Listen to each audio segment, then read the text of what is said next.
Bhagavad Gītā Om Jaya Bhagavad Gītā Hariya Kamala Viharini Hariya Kamala Viharini Sunara Subuni. And now let us move further for the next speaker. He is Sue Matthews. Thank you. Thank you very so much. much. Yes, thank you. Can you say about a few words, Susan Matthews? Yes, of course, of course. First, I just want to say thank you to you, because when you explained the Bhagavad Gītā chapter by chapter, it was very understandable. I'm very new to the Bhagavad Gītā, so I thank you very much. Namaste. Hello, my name is Susan Matthews, Dadong Su. I'm a mother and soon to be a grandmother. I have been a teacher working with children with special needs and their families.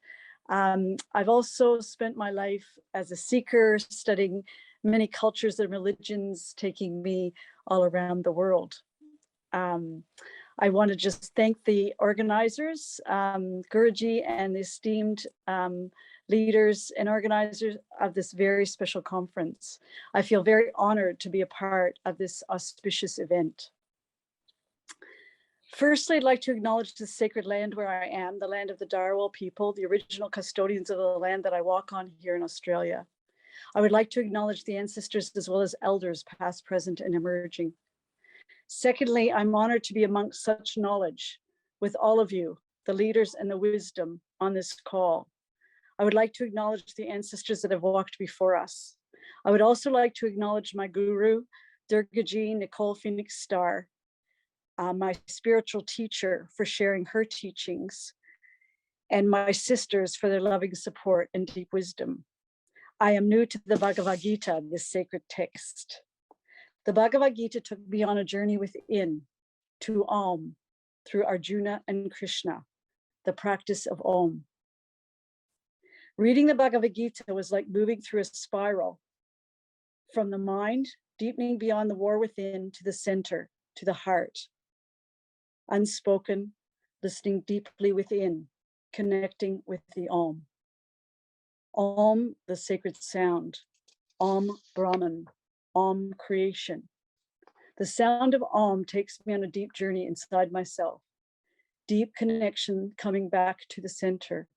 Reading, listening, and feeling the Bhagavad Gītā has also taken me on a journey within. This has been the journey of this lifetime, to know God, to connect, and to come back to the center. When asked to be part of the sacred event, I was initially concerned that I wasn't deeply familiar with the text. As a teacher, I'm used to having some familiarity with the subject matter. A reminder to let go, trust the process. I looked forward to feeling the words of this sacred text. So many of the words and phrases spoke to me of connection, of being beyond the mind, that everything is God, our thoughts, our emotions, our body, everything. For me, the story of Arjuna and Krishna is an observation of this beautiful conversation about life in all its aspects. Like Arjuna, I realized that I was witnessing and becoming a part of this divine conversation with God, speaking and listening within, allowing it to come to me through the heart, to the throat, speaking it through my words to you now. Divine unfolding, following the threads, the entanglement, seeing it and following it where it led me. Immediately, the Bhagavad Gītā caught my attention with the dilemma Arjuna had about his dharma, the impending war. What is my dharma? Asks Arjuna. Can I fulfill my dharma? As the warrior, Arjuna is about to go into battle. He asks, how can I kill people known to me? How can I serve my dharma and kill my family? To follow one's dharma is to connect with God, to connect with the God in all beings, to look into the face of the divine, every face, and see the divine spark. Fulfilling the will of the divine, to act without resistance, without suffering, feeling into that possibility, feeling into that divine connection, ever present. Krishna speaks to him about the nature of life, recognizing God in all, living our dharma, fulfilling the expression of God through the human form, consciousness expressing itself. This conversation between these two, filled with such wisdom for everyday life. It has so many levels, layers, and explores all aspects of life. The war within, the eternal struggle of self-mastery, the study of the mind and our struggle within its grip, suffering because we live in the mind and don't listen to life. This causes all suffering. Krishna helps Arjuna to listen deeply. Krishna saving humankind from its sin and folly, turning inward. Yes, just listen. Deep listening. Om. In deeply listening to the Bhagavad Gītā, I was drawn to the mention of Brahman, the divine ground of existence, the sound of Om. Deep connection with the divine, immersing, merging being.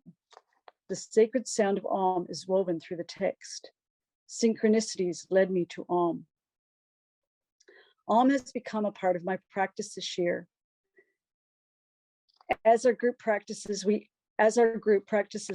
undertake each year to choose cards from the Living Goddess deck, a yearly card and cards for each month to develop our focus. This year, my chosen card for the overall year was Om, connecting with Om, feeling Om, deepening into Om. The following words from my card have been created by my teacher, Nicole Phoenix Star, Ma Durgaji, and her beautiful daughter, Ruby. Om is the all-encompassing cosmic vibration of the entire universe. Om is the word of God. The sound Om is a vibration from which all the manifest universe emanates. Form and creation comes from the vibration. Om is the most elemental of vibrations. It is the sound of the void. Om is a prime mantra of the higher self, or Atman. It attunes us with our true nature.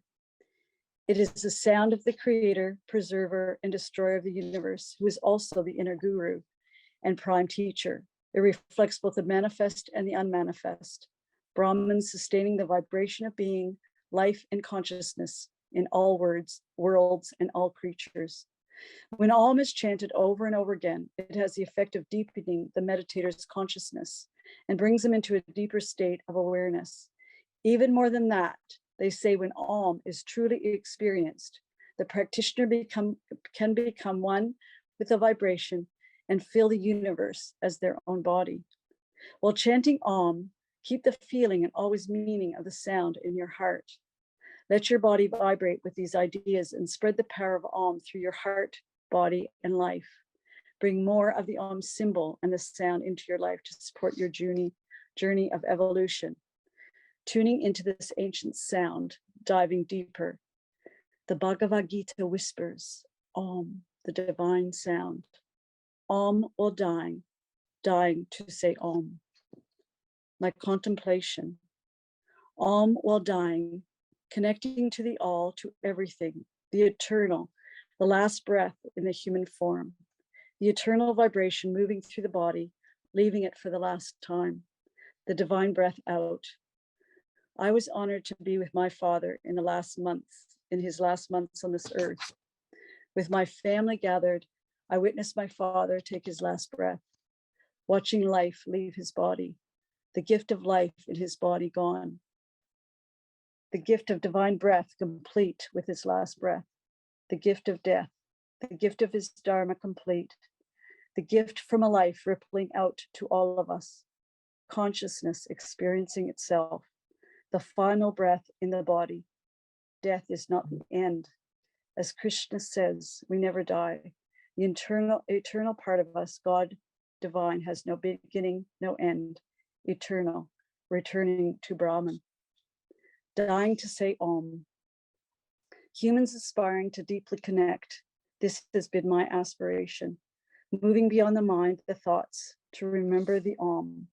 Connection to the eternal, devotion, bhakti, deep desire, longing, seeking, our first breath in human form, the divine breath, to allow this sound, the expression to be released and realized through the throat, sound to be formed and to give life to that expression, the gift of expression, our unique expression of the divine in this world, the infinite connection to eternal existence, our first breath in sound, our last breath in sound, the sound of the universe, Brahman.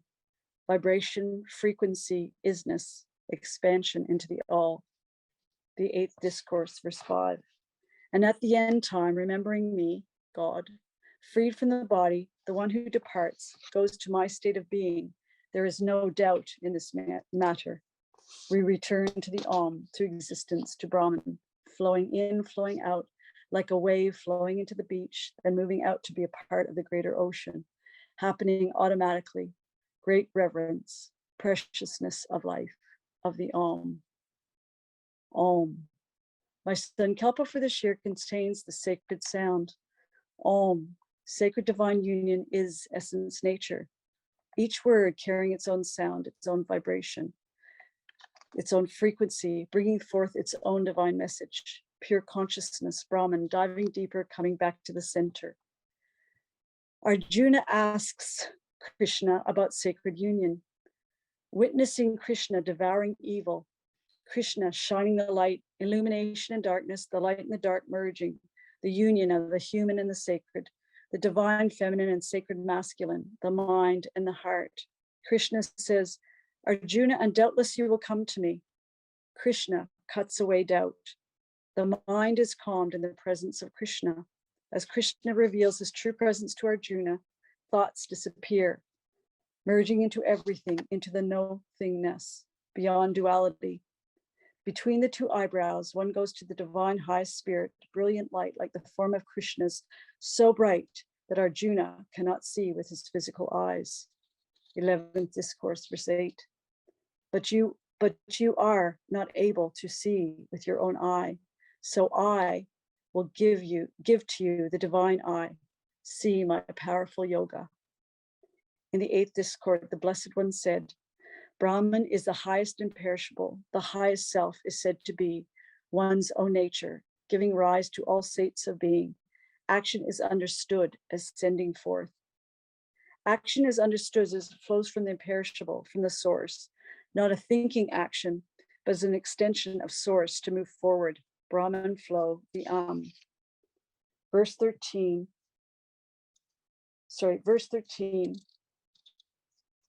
When one has said Om, the Brahma of one syllable, meditating on me, one goes further, abandons the body, and then travels the highest way. Om, that existence, Om is Brahman.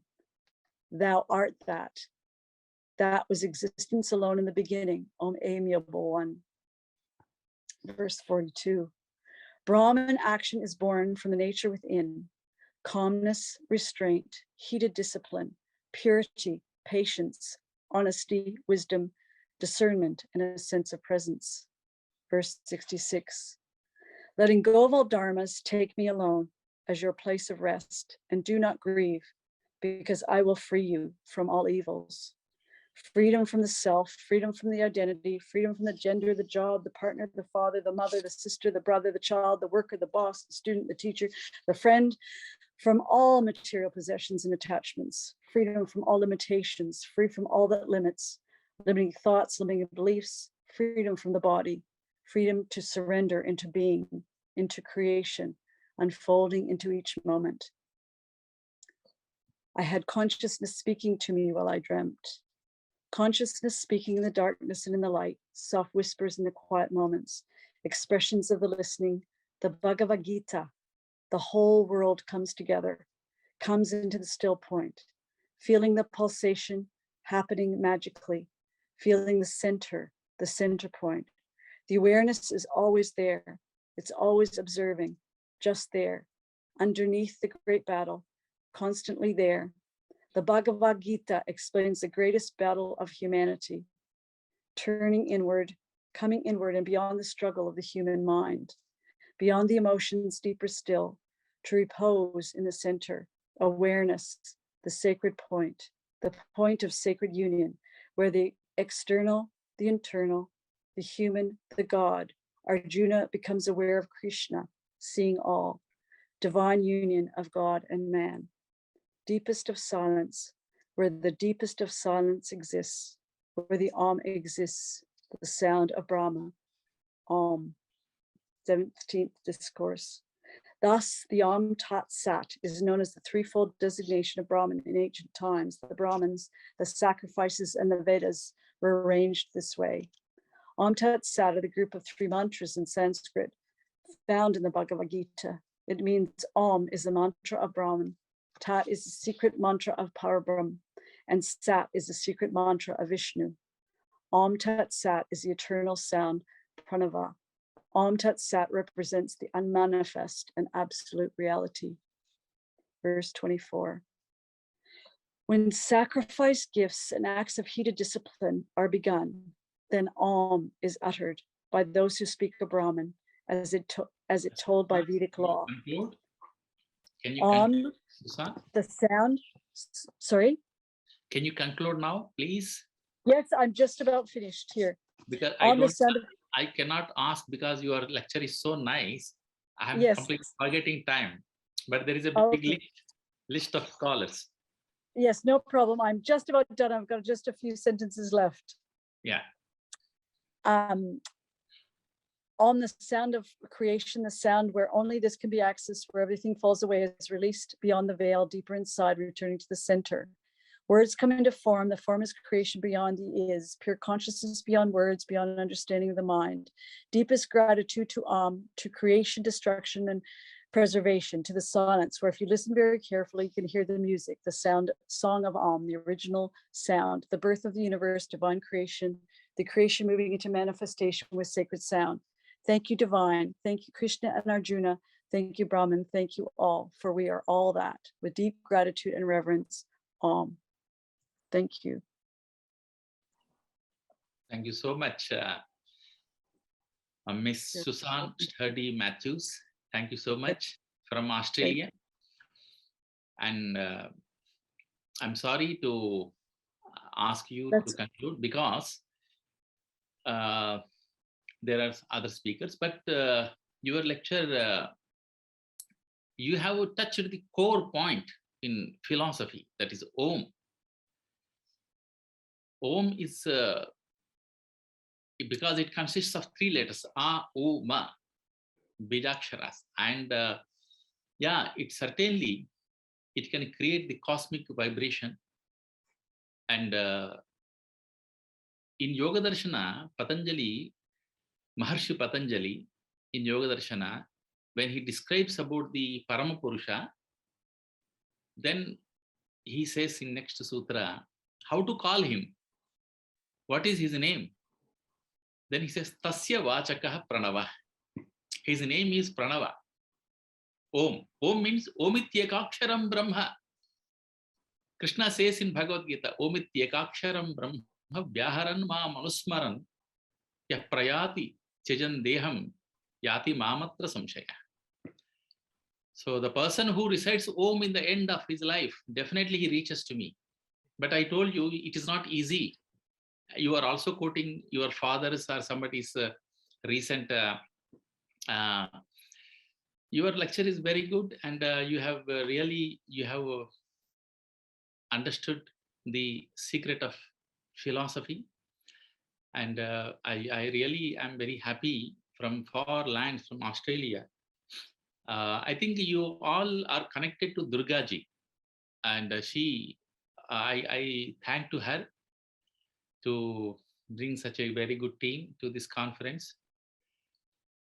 And thank you so much. You have explained many, many things. There is no time to explain again, to give commentary, to elaborate those things. Thank you so much. And now let us move to the next speaker. Our next speaker is Chandra Sandhi.